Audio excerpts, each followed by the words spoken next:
Hey everyone, and welcome to the first review on my channel. And, well, since gaming season is just around the corner, I thought it would be good to start doing reviews on my channel to accompany the gameplays and all that, and the GM mode and stuff like that. So, yeah, I'll be probably doing reviews on like Black Ops 2, Halo 4, and WWE 13 in a couple weeks when that comes out. So, yeah.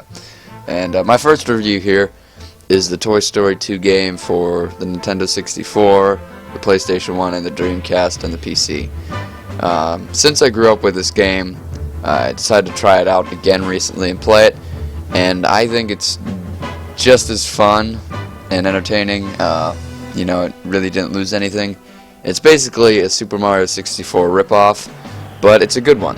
You can take control of Buzz, who's going on an adventure to save Woody, just like in the movie.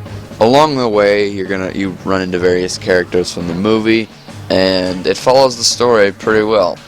Now, Buzz controls smoothly. He has a laser attack and a spinning wing attack. And you may think that it's a pain to actually aim the laser, but it's actually pretty easy.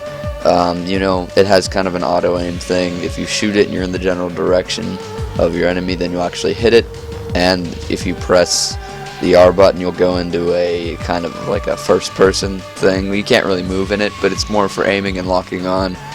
And it's actually pretty useful. Now, most enemies only require a laser to kill, but later on, other enemies and bosses can only be hurt by the spinning maneuver. Like, probably in the first 8 levels you run into this, but really you like using the spinning attack. It works pretty well. And there are 15 levels in the game, 5 of which are boss fights, and the other 10 are free roaming environments. And in each of these 10 levels there's a racing challenge, collection challenge, coin collection challenge, puzzle challenge, and a mini boss in every level. Now, whenever you do one of these challenges, you'll get something called a Pizza Planet token, which is kind of like stars in Super Mario 64, where you need to get more to advance to the next stage. And you need, you know, to collect them all, and yeah, they're basically stars. So you'll do a challenge for someone, they'll give you a token.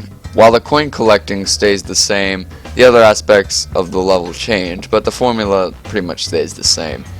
And in addition to that, you have the 5 boss fights. These are really, really easy. You fight a plane, a trash can, a flying robot, and even Zurg himself, just like in the movie. So, yeah, the plane is really easy. The trash can is kind of difficult. The flying robot, you get hit a lot, but you really don't take that much damage. And the Zurg is, well, yeah, the only thing, you have to use your wing attack to kill him. You can't use your laser, so I mean, you fight him in the elevator shaft, and you beat him, and he gets knocked down. It's a pretty fun boss fight, but at first he can be pretty hard to hit because he moves out of the way.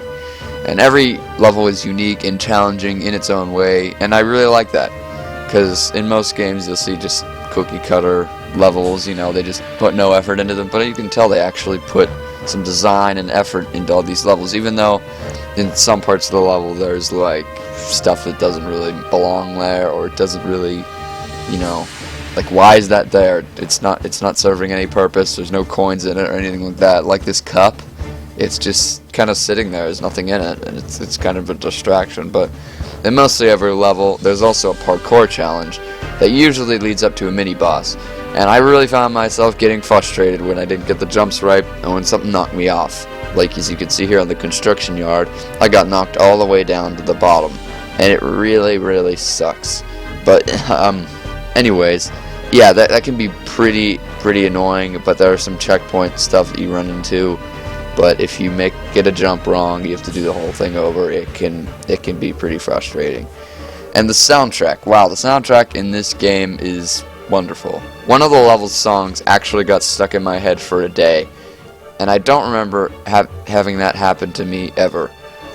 Even if you don't want to give this game a try, you should at least look up the music on YouTube, because it really is good. And over the course of the game, I did experience some glitches and FPS drops, but I mean, those are kind of minimal. Some sound effects are pretty bad too. And unfortunately, the game has some problems with most third-person games, like the crappy camera, awkward control at times, and difficulty seeing in front of you at times. But you can't control the camera, so that stuff's gonna happen. But it's really not that difficult. The game is relatively short. It's only about 3 to 4 hours if you've never played it before. I played before, so it only took me like 2 hours, but it keeps you occupied for a bit while you're waiting for all these new games to come out. And the gameplay is good, the story's great, the soundtrack is also great, the free roaming environments are awesome. So I would give this game a score of 8 out of 10. Nothing special, but it's worth playing or picking up at your local classic games store if you have one. So chances are you've never played this game unless you were a little kid, so definitely play this one if you get the chance. And I'll see you guys later. Bye.